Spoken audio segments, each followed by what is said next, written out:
I just seen him wear my red. No, you can stay dry, man. It don't bother me.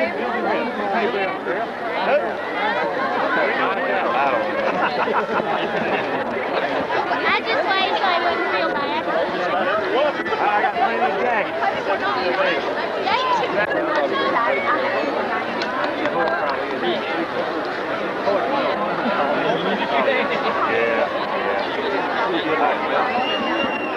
don't know if they'll ever get to in person.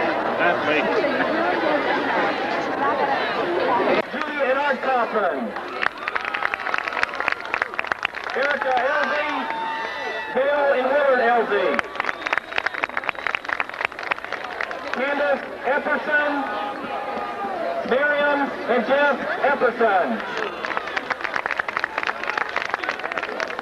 Misty Everett. Kathy McGill and Eddie Everett.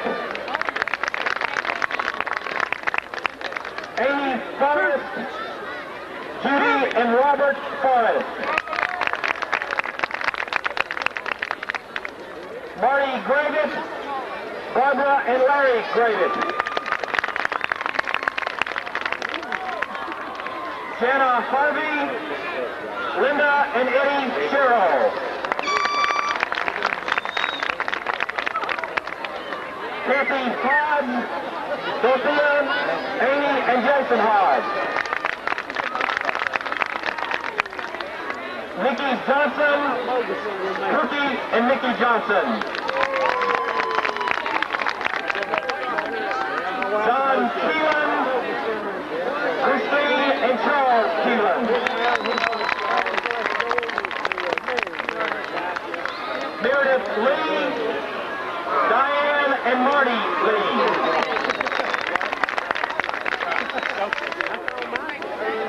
Matthew Manning, Donna and David Manning. Tara May, Karen Hensley. Jody McGarity, Linda and Roger McGarity. Sarah Miller and Michael Miller. Joey Payne, Sheila and Randy Payne. Tabitha Reno, Laura and Tracy Reno. Clyde Stedman, Blanche and Tim Stedman. Paul Jason Smith, Connie Smith. Amy Smith, Susan and Gary Smith.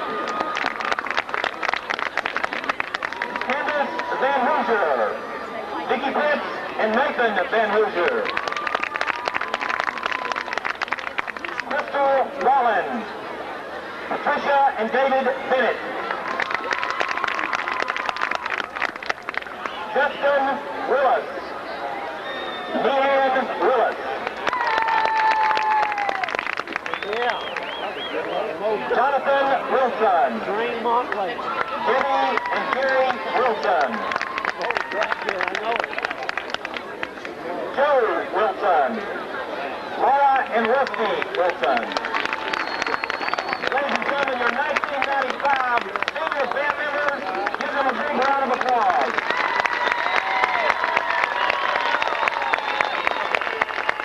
I'd also like to recognize at this time each quarter the Hamilton County Department of Education presents a Teaching Excellence Award from all high school, middle, and elementary school teachers in our system. Last night, at the Hamilton County School Board meeting, our band director, Mr. Rick Chambers, was honored with a Distinguished Teacher Award. He also received a check for $1,000.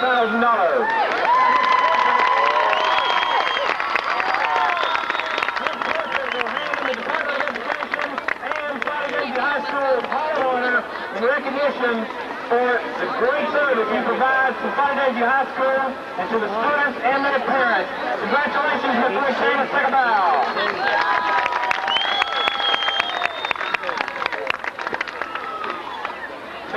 if you would like to go back to your seats, I'm waiting on the football players. That worked. That'll work.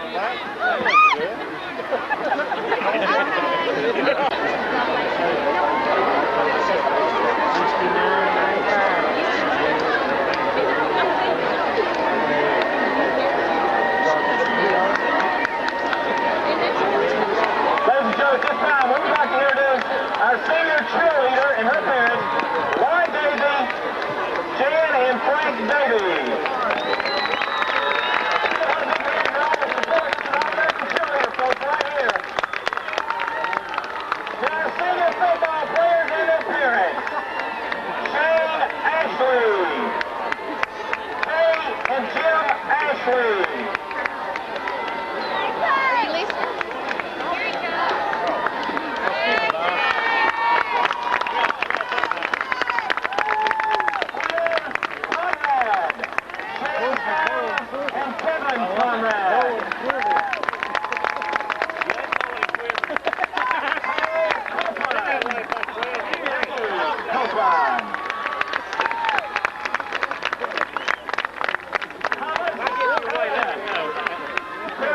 And Mitchell Elliott.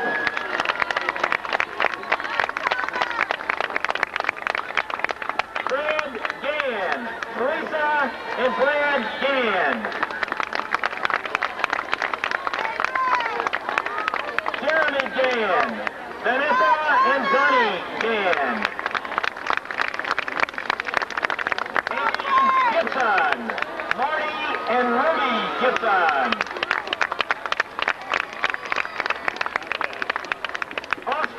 Green, Donna Green, Jay Hicks, Ann Gallagher, and Ben Hicks.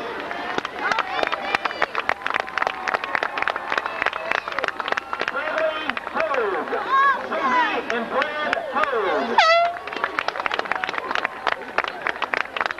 Brandon Hogue, Rebecca Ward, and Teresa and Joe Hogue.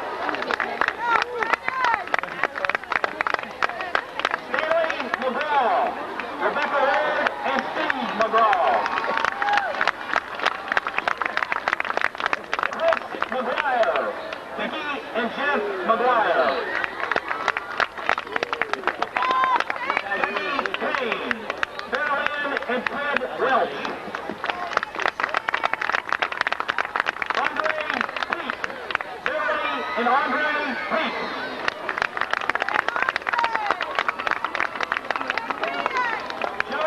Richie, Debbie and Johnny Richie.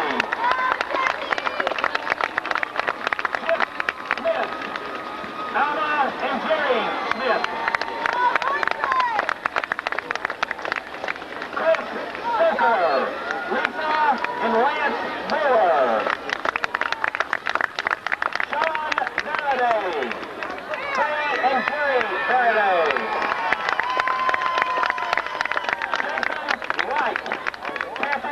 And Jerry Wright.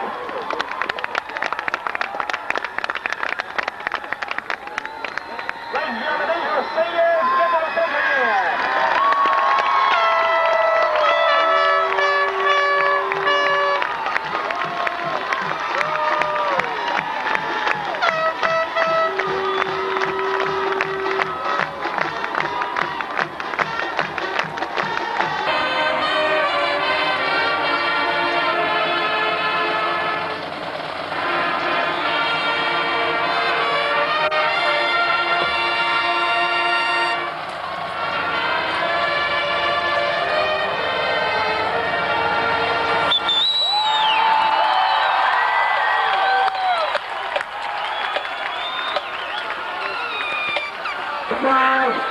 McGraw, 62.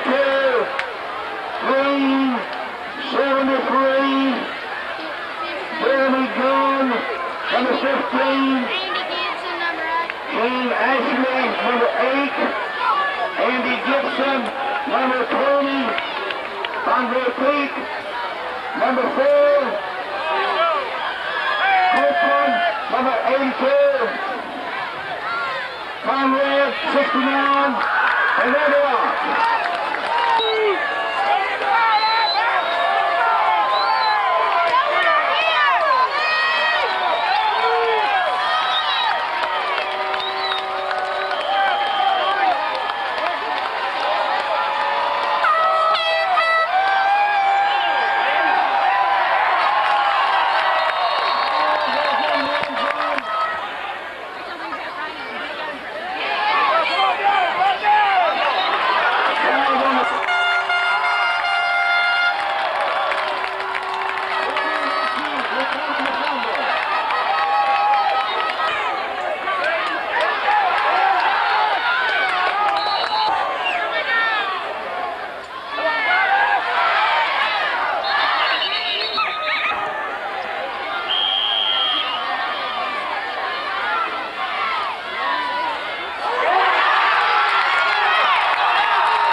the kick.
on hand. And coming up next, we will have highlights from that game along with all the other action from around the Tennessee Valley. Stay with us. We'll be right back.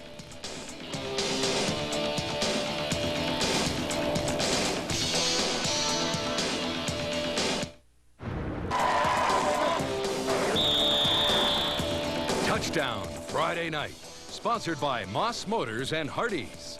And now your host, Kevin Billingsley. Hello, everybody, and welcome to the final full week of regular season coverage on Touchdown Friday night. Teams in Tennessee will begin the postseason next week, while Georgia and Alabama will start in a couple of weeks. We begin tonight's action at Soddy Daisy High School. The Trojans and Red Bank Lions met to decide the region championship. It also reunited Red Bank's Tom Weathers with his former players and Soddy Daisy coaches Bill Price and Gary Partrick. Patrick Graham was on hand for our Game of the Week.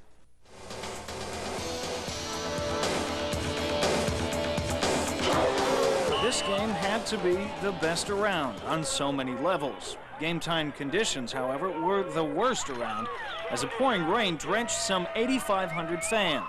The rain also made it hard to hang on to the football. It pops out of the hands of Lions running back Brad Smith and into the hands of the Trojans deep in Red Bank territory. Several plays later, Jarvis Smith takes it around the right corner and into the end zone. The extra point makes it 7-0 Soddy Daisy. Turnovers would be a problem for both sides. Here, Red Bank's Alan Commons is removed from the ball and the Trojans recover. But a bigger blow for Soddy Daisy. A fumble on the 2-yard line costs the Trojans a second touchdown. Coach Bill Price marches his troops off the field at halftime with a 7-0 lead. But the turnover bug would just not go away, even in the second half. Here, Jarvis and the rest of the Trojans are driving, but he fumbles, and Red Bank gets the ball back. Kevin Thomas and the rest of the Lion offense return. He finds D. Parker. There he is in the corner of the end zone. All of a sudden, we've got a tie ball game going into the fourth quarter. But remember that turnover thing. The worst blow comes in the fourth for the Lions. Kevin Thomas from the gun, but the ball leaves the area. It's juggled around on the ground. Soddy Daisy recovers for the crushing blow. Soddy goes on to win the biggest game of the season and possibly the biggest game for Coach Bill Price. In Soddy Daisy, Patrick Graham, Sports 12. 14-7 is the final, and it's the first victory for Soddy Daisy over a Red Bank team since 1985, so the Trojans will win, or do win, the region championship. You know, we talked about Partrick and Price all week playing for Tom Weathers, and the victory was enjoyable for about a minute and a half after the game. Of course, it was a game where a lot of people turned out. It was a very intense rivalry, and unfortunately, something happened after the game that, well, nobody's quite sure exactly of the details. Now, following the game, tempers flared off the field, and first of all, let me say the details are sketchy at best. Witnesses tell us a plainclothes, off-duty Soddy Daisy police officer made several comments to some of the Red Bank players who returned other comments. Red Bank head coach Tom Weathers overheard the incident, which allegedly involved some pushing and shoving. Not knowing the man was an officer, Weathers went to protect his players when the shoving began. Soddy Daisy police scuffled with Coach Weathers, eventually cuffing him. Now, Soddy Daisy head coach Bill Price spent several minutes talking with the police, and Weathers was allowed to return to the bus, which was headed back to Red Bank. We have made several attempts to get a comment from the Soddy Daisy Police Department, but we have been told no one is there who can comment on the situation. A very disturbing incident after the game, and we hope to have more details over the weekend. Maybe, of course, it'll go into Monday before we know exactly what happened, if we ever find out what happened. So that's all we know on the situation right now. Coach Weathers was allowed to return back to the school with his players. Well, Red Bank and Soddy Daisy knew no matter what happened tonight, they were in the playoffs, but what about the teams that had to win tonight to play another week? In Cleveland, Bradley Central and Ray County were fighting for the fourth and final postseason slot in Region 3-5A. Each team started the night with 4-5 overall records, 2-3 in the region. The Eagles and Bears collide in our Rumble in the Valley, and here we go to Cleveland. First quarter action, Damon Floyd starts things off for the home team. Coming up with a touchdown for Bradley, it was 7-0, and then Travis Adams catches a touchdown pass in the end zone. At the half, it's 14-0. Bradley Central on top of Ray County. Once again, the winner goes to the playoffs, the loser does not. Third quarter, Ray County does mount a comeback, trying to get a touchdown on the board. Jason Collette scores from the 2-yard line. It's now 14-6. Extra point was no good. Fourth quarter, Travis Adams scores for Bradley, and the celebration begins Final score 20-6, Ray County. Afterwards, Marty Wild, the head coach, obviously more than happy with his playoff victory.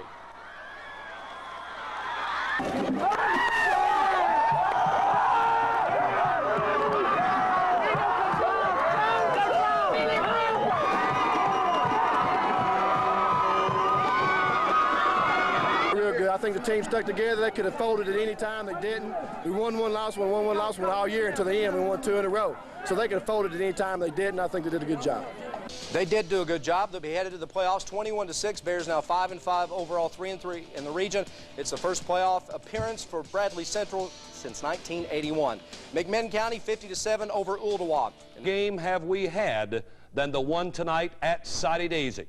The Trojans hosting Red Bank with the Region 3 championship on the line. 10,000 folks there to watch. At least half of them hoping Soddy Daisy could end a 10-year drought. They hadn't beaten Lions since '85. Sloppy conditions bothered both teams tonight. Turnovers, a big problem. Each team laid it on the ground twice in the first half.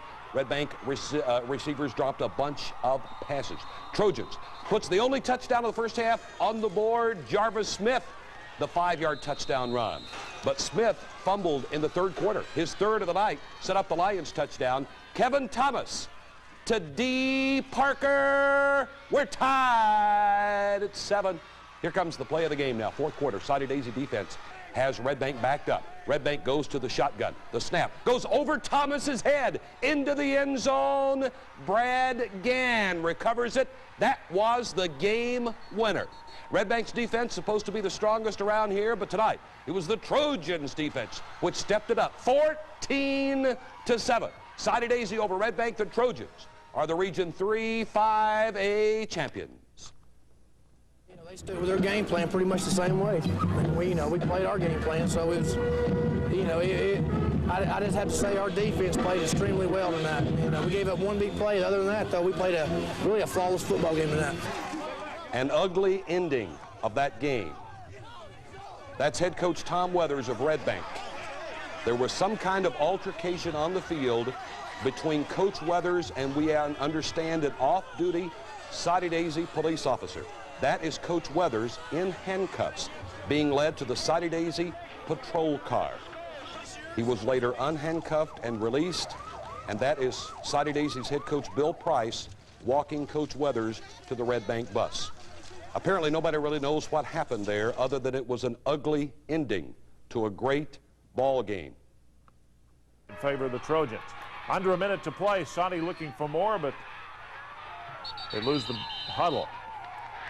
And Red Bank recovers 7-0. That's the way it went at halftime. Third quarter, Kevin Thomas to D. Parker. This one's good for 17 yards. One of few completions tonight between Thomas and Parker. The big play of the night, Parker from the shotgun. The ball scoots away. It's recovered in the end zone by Soddy Daisy. A big pile up. They recovered. It's a touchdown. The extra point is good, and it's 14-7. Red Bank had one last shot to go for it, but they were stopped on 4th down. Coming up right here on the running play. And Soddy Daisy wins for the first time in 9 seasons, 14-7, the final score. And with that win, Soddy Daisy lost a couple of games early. Will take the regional championship. Red Bank winds up second. The Trojans 8-2. The Lions finished 7-2 in the 9-game season. Now, after the game, there was something that might be called a melee. We're not sure exactly what happened, but Craig Cecil is standing by in the Eyewitness News sports desk. And Craig, let's talk a little bit about what happened. And basically, why don't you just tell us what happened, because I'm still not sure myself.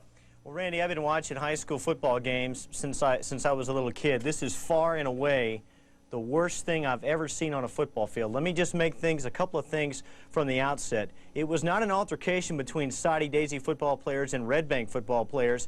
The altercation involved at least one Soddy Daisy police officer, Red Bank head coach Tom Weathers, and at least one Red Bank football player. Now, as we were talking to one of the Soddy Daisy players after the game, I noticed a disturbance to my left involving Coach Weathers and at least one police officer. There was a pile of people, and it kind of moved to the ground as we went over there.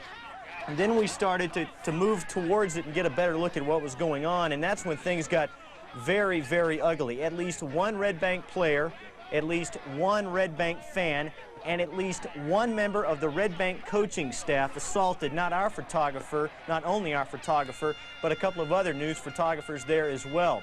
The police didn't have very good control of the situation at all. It took about 20 minutes for this thing to calm down. Red Bank head coach Tom Weathers was escorted into a police car at this point, as you see him being taken off the field here, and as you can see, some kind of physical altercation took place. At least one police officer was also suffered facial abrasions around the eye area. They put Coach Weathers in a police car. They sat there about 10 to 15 minutes when two members of the Soddy Daisy coaching staff, the head coach and the offensive coordinator, both those guys played under and coached under Coach Weathers, went into the police car, talked to the police, talked to Coach Weathers, and eventually he was released. We also got these comments from Soddy Daisy head coach on what happened and the game in general. Well, you know, I just hated the situation that took place, you know, after the game. But that story, I don't want to take away from what our game is. You know what I mean? I don't want to take it away from what our game is. There's no way, because you know, the game. This is a fine football game here tonight, and I'm just pleased we won the game. I don't even want to talk about what happened after the game, because it was. You know, I don't know what happened after the game. But one more time, and that's it. You know, heck, I don't want to comment on that because I have no idea what took place over there. But I just know Coach Weathers on the bus now and going back to Red Bank. Just told him I loved him. I mean, I do. He's been like a father figure to me, and I respect what he does. And I don't want, like I said, I don't like anything like it's taking place after the game. Randy, it was a great football game, and it's a shame this kind of thing had to happen. And I'm sure we'll find out a lot more about this as the days go on. All right, thank you very much, Craig. Let me ask you one question now. You said one of our photographers and some of the others might have been roughed up a little bit. What exactly happened there? I saw one Red Bank coach grab the back of our camera, pull it down. I also saw him do the same thing to at least one other photographer. People put their hands in front of the camera. They pushed the camera. There was a coat put in front of the camera, and it could have been a lot worse. All right, Craig Cecil, thank you very much for that report from Soddy Daisy. We'll have more on that hopefully later. We'll find out exactly what happened. Playoff spots were on the line tonight in Cleveland as we get back to football, where we ought to be. The Bradley